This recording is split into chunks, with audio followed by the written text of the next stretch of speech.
আসসালামু আলাইকুম। ভিডিওটা যেই সময় শ্যুট করছি এর আগের দিন বাংলাদেশের সাবেক প্রধানমন্ত্রী বেগম খালেদা জিয়া ইন্তেকাল করেছেন। ইন্না লিল্লাহি ওয়া ইন্না ইলাইহি রাজিউন। আল্লাহ ওনাকে বেহেশত নসিব করুক।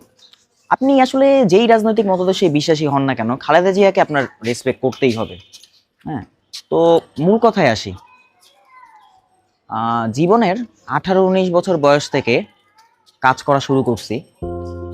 কোয়ান্টিটিটাই সবসময় চিন্তা করছি, যেখানে কুইক মানি তাড়াতাড়ি আসবে এটাই চিন্তা করছি সবসময়। যে কারণে আমের ব্যবসা করছি, মাছের ব্যবসা করছি, কোনোটাই সফলতা অর্জন করতে পারি নাই। কারণ একটা ব্যবসায় লাভ লস থাকবেই, লস টেনে ব্যবসাটা ধরে রাখার যে সক্ষমতা সেটা আমার কখনোই ছিল না, বা সেই দুঃসাহসটা দেখাইতে পারিনি সংসার চালানোর কারণে।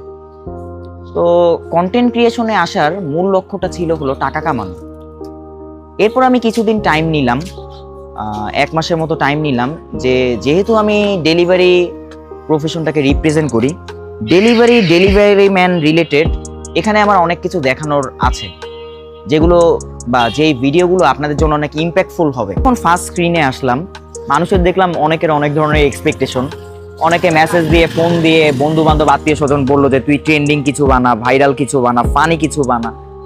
এছাড়া আমার নিজস্ব কিছু চিন্তা ভাবনা আছে, যেগুলো করতে হয়তো বা আমার কিছুটা সময় লাগবে, এই আর কি।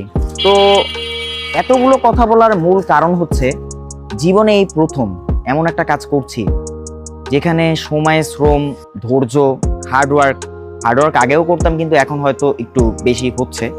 তো করছি যেখানে টাকা বা সাকসেস কবে আসবে আমি জানি না, কিন্তু করে যাচ্ছি। তো দ্যাটস ইট, এটাই। আপনারা সবাই ভালো থাকবেন, সুস্থ থাকবেন, আমার জন্য দোয়া করবেন। আসসালামু আলাইকুম, হ্যাপি নিউ ইয়ার।